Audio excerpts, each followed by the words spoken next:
Welcome to the Heart of the City, Regina Downtown podcast series, episode 2. I will be your host, Dominika Denev, Manager of Marketing and Communications for Regina Downtown Business Improvement District. Today's guest is Mandy Bishop, massage therapist and owner of Mandala Massage, located in the Neil Professional Building in downtown Regina. Welcome, Mandy. Hello, everyone. How's your Monday going? Monday is good so far. It's a little bit different to be at home, but definitely grateful to be at home and safe.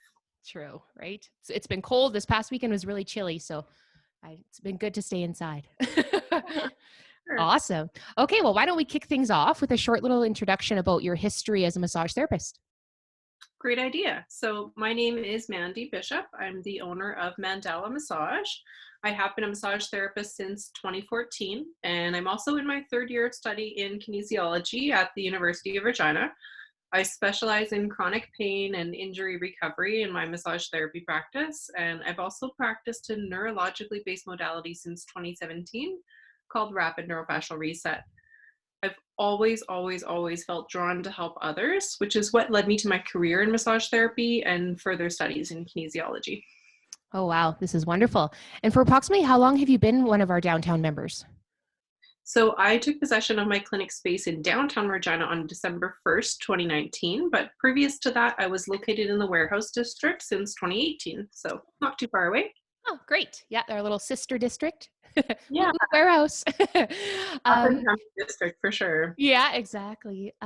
So when we did the initial planning for today's discussion, you mentioned you felt comfortable to share your story about how your local small business has had to adapt to the quote unquote new normal during these unprecedented times. Absolutely. So I've chosen to share my story today, just to foster community throughout this sort of collective struggle that we're all experiencing, and to prevent others from feeling like they're alone in this challenge as a local small business. I also wanted to share the strategies that I've been using to cope on a personal level, as well as chart a path forward for my business. And of course, to remind listeners, we're all in this together. Well, I will open the floor for you to share both your personal and business strategies. But before we begin, I just really want to say thank you for being open and honest to what we're going to discuss here.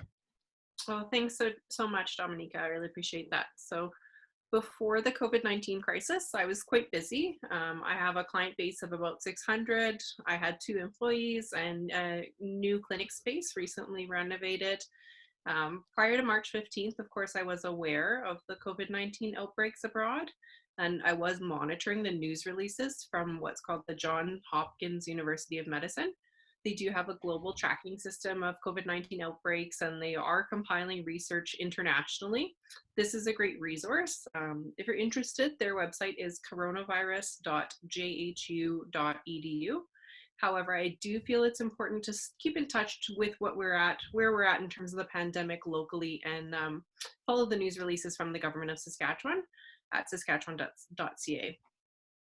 Although I could see the spread of the pandemic internationally, it's way too easy to feel like, well, Regina is a small community and that just won't happen here. However, shortly after Saskatchewan reported first cases, I made the difficult decision to close the doors of my business. And that was just 3 days before the government mandated closure. If you don't mind, Mandy, I'd just like to jump in for a minute and ask, because you said you closed your doors before the government mandated closure in the provincial state of emergency. Do you mind elaborating a bit on why you made this decision? Yeah, for sure. I mean, although our clinic uses hospital-grade disinfectants, and our industry is very hygienic, I made the difficult decision to close on March 15th because I was aware that social distancing recommendations are to remain 6 feet apart from others.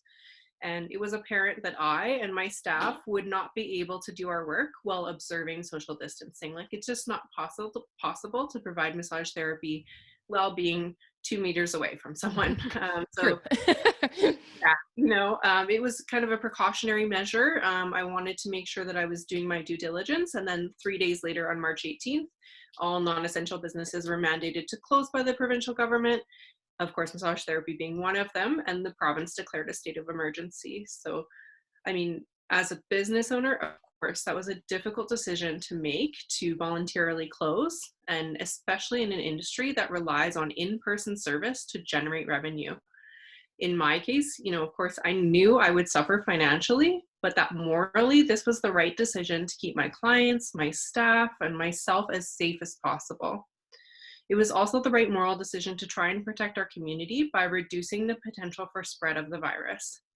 As well, many of my clients had recently returned from travel, and prior to closure, we did implement a screening call, but that was a difficult process. No one wants to feel that they're being singled out for taking a holiday. But of course, as we now know, many carriers of the virus can be asymptomatic, and if they do show symptoms, that can still take a few days to present. From a liability perspective, I wanted to ensure that there was no potential for me to unknowingly put any of my clients at risk while still treating everyone fairly. This is a very important point to touch on, Mandy. You had mentioned previously the difficult decision you had to make, not only as a service provider, but whose income is based on in-person treatment. Yeah, I started my career path in massage therapy and kinesiology because I wanted to be of service to others. I think that's something a lot of business owners can relate to. Not only did we become entrepreneurs because we're self-motivated, but we want to serve our community. This pandemic has really caused me to rethink, how can I be of service to my clients and my community while not being able to provide in-person treatment? So as we continue to discuss kind of the personal and business aspects that have been adjusted due to this, would you mind if you discuss the financial effects on you, both personally and for your business, that this has caused? Absolutely. So, the implications of this have been difficult on a personal level and on a business level as well. Like many others, I have had almost 100% loss of revenue, and I've had to temporarily lay off my employees. I don't qualify for EI, but I have applied for the Canada Emergency Response Benefit. However, funds will not be dispersed until approximately April 11th, which is almost a full 30 days after I close my doors. Mm. This EREB program will cover some of my living expenses, but will absolutely not be enough to go towards overhead. The Canada Emergency Business Account program that has been announced by the federal government is of up to $40,000, but again, I won't qualify because I don't meet the threshold of having paid between $50,000 and $1 million of payroll in 2019. At this time, the provincial government has not provided much financial support for small to medium-sized businesses, and I hope that changes in the weeks ahead. Many business owners like myself are faced with the prospect of bankruptcy or taking on new debt to cover overhead costs during the pandemic, which we may or may not qualify for. So as we continue our discussion then, what have you made as changes within your business that you're still able to continue to serve both your clients and the community? Yeah, so of course, I'm sure we're all feeling a bit tense while we've been cooped up at home for a few weeks. I have had a few clients send me some messages and say, let me know as soon as possible when you're ready to open back up again. So in the interim, appointments for online stretching instruction can be made online at our website at mandalamassageregina.com. And those appointments occur via Zoom. So you just need to have a Zoom account in order to attend your appointment. Everything is done online. It's pretty seamless for clients. Of course, I do routinely provide home care instructions such as stretching for clients, so that's not new. It's really just that the concept and delivery model of doing this online rather than in person is a bit of a new step for me. I have also listed our self-care retail products online, and I'm offering free delivery within Regina. We have lovely aromatherapy-based bath salts, facial oils, and muscle soothing balms, so some good self-care essentials there. We also have gift cards available for purchase online. And I'd like to mention that our local radio stations are sharing with their listeners what businesses have online services available in an effort to support our business community. So I highly recommend contacting each of the stations to be asked to ask That's to be okay. added to their list. This is something I've done. This support really just means so much during a time of crisis and really reinforces that feeling of community while we're practicing social distancing. Absolutely. Customer reviews are also a really great way for your clients to show their support for your business. You can reach out to them by a newsletter or an email or social media and just say, I have a Google listing or I have a Yelp page, and if you feel comfortable sharing a review, would you mind doing so? You can post some nice uplifting, educational, or lighthearted content on social media. I think of course, releases of what's going on to the provincial government. But it's also nice to have a little bit of a break and still engage with your clients and let them know that as soon as we can go back to business as usual, we're ready to do that. So yeah, if you'd like to follow along with me on social media, you can search Mandala Massage Regina on Facebook or Instagram, and you can follow me on Twitter at MandalaYQR.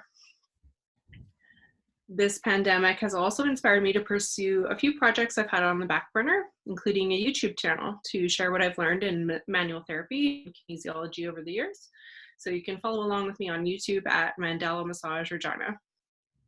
I will say that it can be a bit like reinventing the wheel when you're trying to take a person-centric business into the digital realm. And I think the best thing to do is just to make sure you're not putting any unnecessary pressure on yourself. All we can really do is stay grounded, stay focused, and stay positive. We know we can't control the outcome of this. We can only really control our environment. And that means for many of us who are non-essential workers, staying home and staying safe. We can also control our internal environment by managing our stress and anxiety during this difficult time. This is great, Mandy. Thank you. That was a long-winded explanation, but I just think it's really important to hear what you've done and adapted your business to. You've done so many great things, and I really liked your point. And it's a good reminder to everyone, stay grounded, stay focused and positive. And like I mentioned earlier, we're always our own worst critics. And I think we nitpick when we're going to do things, right? And we're just worried, what is someone going to say? It's like, just put it out there, right? It's okay. And everyone's in the same boat and we're all learning things. And, this is different times call for different ideas. And I mentioned to you earlier too, this podcast was an idea I had on the back burner, both personally and for Regina Downtown. And when it came to having to stay home, I'm like, this is the perfect opportunity to to adapt and kind of repurpose and change the format of how we do business spotlights with our members and just keep the community engaged to really know who's out there and who has resources to still support you while we are at home. So I think it's really important to remember that and kind of stay together with this. So, and I look forward to your YouTube channel because I'm trying to work on the bids too and get that one rocking because I think we had 11 subscribers so far, but haven't done anything with it for a couple years. So it's definitely going to be nice. What was that?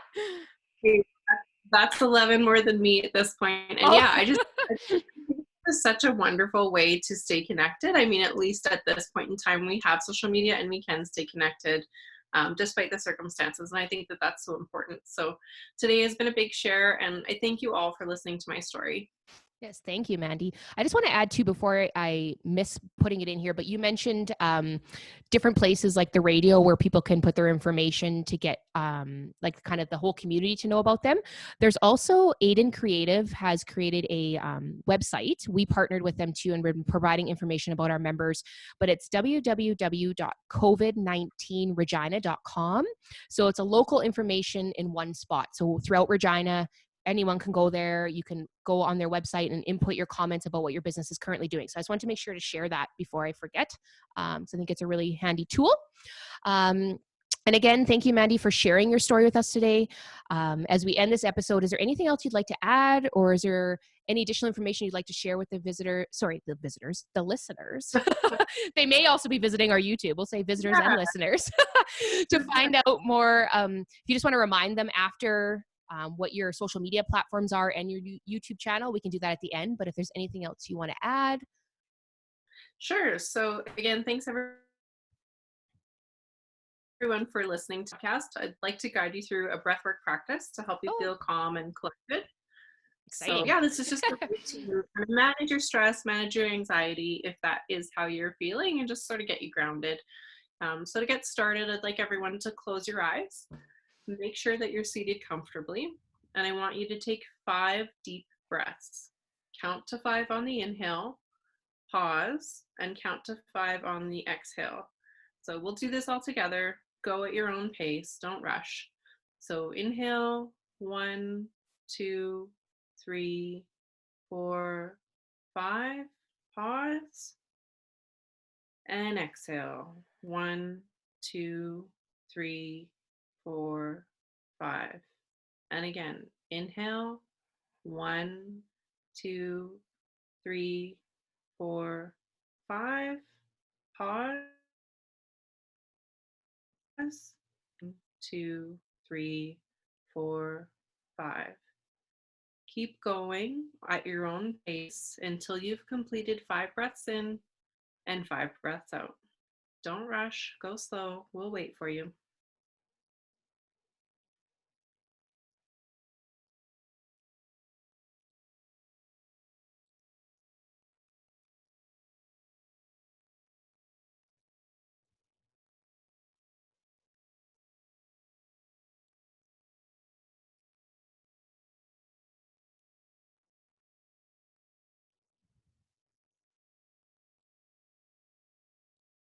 Did you notice any change in how you feel from before you started the breathwork exercise and now?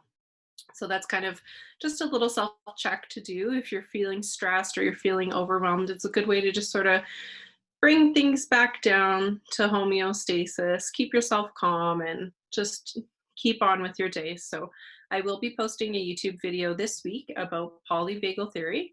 And that's where you can learn about how our breathing patterns and our heart rate are influenced by stress and what you can do to manage your stress through breath work. So, if you'd like to, you can go to youtube.com and search for my channel, Mandala Massage Regina, to subscribe and learn more. Well, that's wonderful. It definitely grounded me in my chair here at home. I was like, Oh, oh, good. I feel relaxed. Today just feels like it's flown by. So I'm like, I really needed that. That was perfect. So yeah, thank you so much. Um, Oh, good.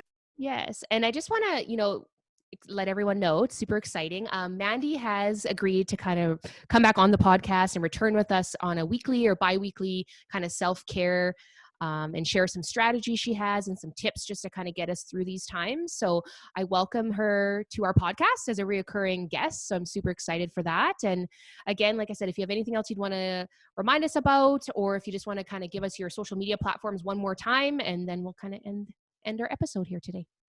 Yeah, for sure. Well, thanks again, Dominica, for having me today. And I'm You're so welcome. excited to return to the podcast in future and share some great self-care strategies with you guys. If in the meantime you would like to follow me on social media, you can search on Facebook and on Instagram, Mandala Massage Regina. That's Mandala Massage Regina.